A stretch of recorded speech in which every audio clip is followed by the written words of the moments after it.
So ரொம்ப முக்கியமான topic. ஓஎம்ஆரை எப்படி வந்து நம்ம ஃபில் பண்ணுறதுன்றது ரொம்ப ரொம்ப இம்பார்ட்டன்ட். நீங்கள் என்ன தான் படிச்சிருந்தாலும் ஓஎம்ஆரில் நீங்கள் கோட்டை விட்டீங்க அப்படின்னா உங்களுக்கு 2 மார்க் மைனஸ் மார்க் ஆகிடும். ஸோ வந்து இந்த 2 மார்க்கால் உங்களோட தலையெழுத்தே மாறும். ஸோ அதனால் வந்து இதை நீங்கள் கரெக்டாக பண்ணுங்கள்.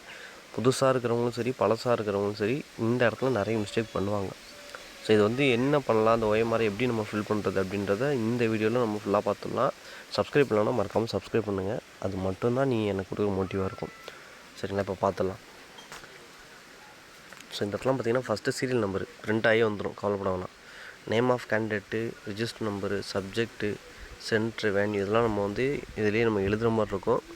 நம்மளோட கொஸ்டின் பேப்பரில் மட்டும்தான் நமக்கு வந்து இது இருக்கும்.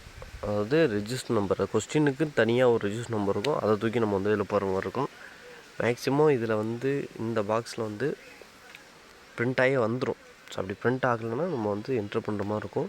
ஸோ ஒவ்வொரு நாளும் டிஎன்பிசிலேருந்து நிறைய அப்டேட் கொடுக்குறாங்க. இதை வந்து கேர்ஃபுல்லாக பார்த்துங்க. ஸோ நெக்ஸ்ட்டு பார்த்திங்க அப்படின்னா ப்ரெசண்ட்டுங்கிறது ரொம்ப முக்கியம். நீங்கள் ப்ரெசண்ட்டு இந்த இடத்துல போட்டுருணும், ப்ரெசண்ட்டு. நெக்ஸ்ட்டு பார்த்திங்கன்னா செக்ஷன் 2. இந்த செக்ஷன் 2 என்ன சொல்லுது அப்படின்னா, இங்கே படிச்சிங்கன்னா தெரியும், right your question booklet number அப்படின்னு சொல்லிட்டு. இப்போ கொஸ்டின் பேப்பரில் உங்களுக்கும் பக்கத்தில் உள்ள பையனுக்கும் கொஸ்டினே டிஃப்ரெண்ட்டாக இருக்கும். உங்களுக்கு ஃபஸ்ட்டில் உள்ள கொஸ்டின் பார்த்திங்கன்னா அந்த பையனுக்கு 36வது கொஸ்டினோ இல்லை லாஸ்ட்டு கொஸ்டினோ இந்த மாதிரி மாற்றி வச்சுருப்பாங்க. அப்படின்றப்போ கொஸ்டின் வந்து மாறும். அப்போ கொஸ்டின் நம்பரை வந்து இந்த இடத்துல நம்ம வந்து என்ட்ரு பண்ணுற மாதிரி இருக்கும். உங்களோட கொஸ்டினை பாருங்கள், அதில் என்ன நம்பர் போட்டிருக்குன்னு பார்த்துங்க. ஸோ இப்போ வந்து ஒரு எக்ஸாம்பிளுக்கு 1 2 3 4 5 6 7 8ன்னு இருக்குன்னு வச்சுங்களேன்.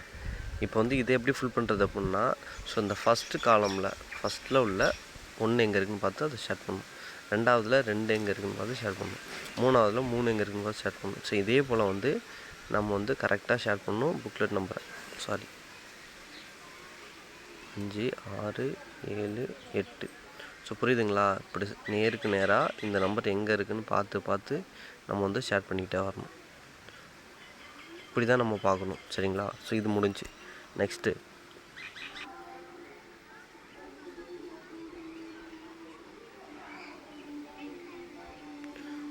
பார்த்தோம் அப்படின்னா இது மட்டும் நம்ம முடிச்சிடணும். சரிங்களா? இது மட்டும்தான் நம்ம வந்து ஸ்டார்டிங்கில் எக்ஸாம் எழுதுறதுக்கு முன்னாடி நம்ம பண்ண வேண்டியது இது மட்டும். மற்றதெல்லாம் வந்து நம்ம ஓஎம்ஆர் ஷீட்டை ஃபில் பண்ணிட்டதுக்கப்புறம் தான் அடுத்த ஸ்டேஜ் போகணும். ஸோ இங்கே பார்த்தோம் அப்படின்னா மொத்தம் வந்து பார்த்திங்கன்னா செக்ஷன் ஒரு 3 செக்ஷனாக பிரிச்சுருப்பாங்க. இது ஃபஸ்ட்டு, செகண்டு, தேர்டு. இந்த 3 செக்ஷனுக்குமே கீழே பார்த்திங்க அப்படின்னா நம்பர் போட சொல்லி கொடுத்துருப்பாங்க. இங்கேயும் டோட்டல் நம்பர்ஸு, இதே இந்த இடம், இந்த இடம், இந்த 3மே செக்ஷனுக்குள்ளே நம்பரு. ஸோ டோட்டலாக இப்போ நாம் வந்து ஒரு எக்ஸாம்பிள் நான் சொல்கிறேன் பாருங்கள். இப்போ நான் வந்து இந்த ஏ முழுக்க ஒரு லைன் முழுக்க ஏ போட்டேன். சரிங்களா? அப்போ 67 ஏ இருக்கும். 67 ஏ நான் வந்து போட்டிருப்பேன். அப்போ இந்த இடத்துல 67ன்றது போடணும். அந்த பாக்ஸுக்குள்ளே, குட்டி பாக்ஸுக்குள்ளே போட்டு வச்சிடணும். ஸோ அதே போல் ஒவ்வொரு செக்ஷன்லையும் எவ்வளோ நீங்கள் போட்டிருக்கீங்க அப்படின்னு டோட்டல் பண்ணி போடணும். ஸோ மேக்ஸிமம் டி எப்போதுமே இ வந்து எப்போதுமே 0 தான்.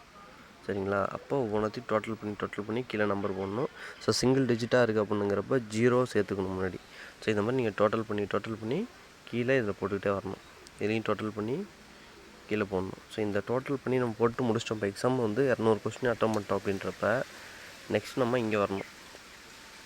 இங்கே வந்துட்டு நம்ம மொத்தமாக எத்தனை ஏ போட்டிருக்கோம் அப்படின்றத கால்குலேட் பண்ணி இந்த இடத்துல போடணும். மொத்த ஏ, அதாவது இந்த ஃபஸ்ட்டு செக்ஷன், 2வது செக்ஷன், 3வது செக்ஷன், இந்த 3 செக்ஷனில் உள்ள மொத்த ஏவை டோட்டல் பண்ணி இந்த இடத்துல போடணும். அப்போ வந்து ஒரு 87 வருதுன்னு வச்சுங்களேன். ஏ மட்டும் 0 போட்டு 87. இப்போ பி மொத்தமாக எவ்வளோ போட்டிருக்கோம் 200 கொஸ்டினில் அப்படின்னா ஒரு 60 போட்டிருக்கோன்னு வச்சுங்க. 0 60. ஸோ அந்த மாதிரி இங்கே எல்லாத்தையும் நம்ம வந்து போடணும். சரிங்களா? இங்கே 0னா ஒன்றும் இல்லை, 0 0 0 அவ்வளோதான். ஸோ அது பண்ணி நம்பர் போட்டுட்டு கரெக்டாக இந்த லைனுக்கு மேலே 0 எங்கே இருக்குதுன்னு பார்க்கணும். அதை ஷேர் பண்ணணும். இந்த லைன் கீழே எங்கே 8 இருக்குன்னு பார்த்து 8 ஷேர் பண்ணணும்.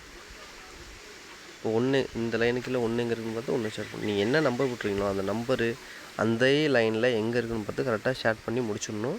இவ்வளோ தான் ஒர்க்கு. ஸோ இந்த இடத்துல வந்து பார்த்திங்கன்னா உங்களோட சைன் போடுற மாதிரி இருக்கும்.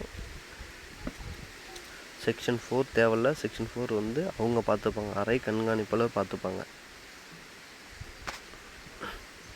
ஸோ இந்த இடத்துல வந்து தம்ஸ் அப் வைக்க சொல்லுவாங்க, இது அவங்க பார்த்துப்பாங்க. இவ்வளோ தாங்க ஒர்க்கு OMRல. வேறு எதுவுமே நம்ம பண்ண தேவையில்ல. புரியுதுங்களா? ஸோ இந்த இடத்துல இது வந்து அவங்களே சொல்லிவிடுவாங்க. ப்ரெசன்ட் ஆப்ஷன்ட்டு ப்ரெசன்ட் நம்ம போட்டணும். ஸோ இவ்வளோ தான். என் டவுட் இருந்துச்சுன்னா சொல்லுங்கள், கமெண்ட் பாக்ஸில் கமெண்ட் பண்ணுங்கள், நான் சொல்கிறேன். நெக்ஸ்ட்டு பார்த்தீங்க அப்படின்னா இதோட PDF நான் தரேன். இது வந்து ஒரிஜினல் OMR ஷீட் இப்படி தான் வரும். தேங்க்யூ.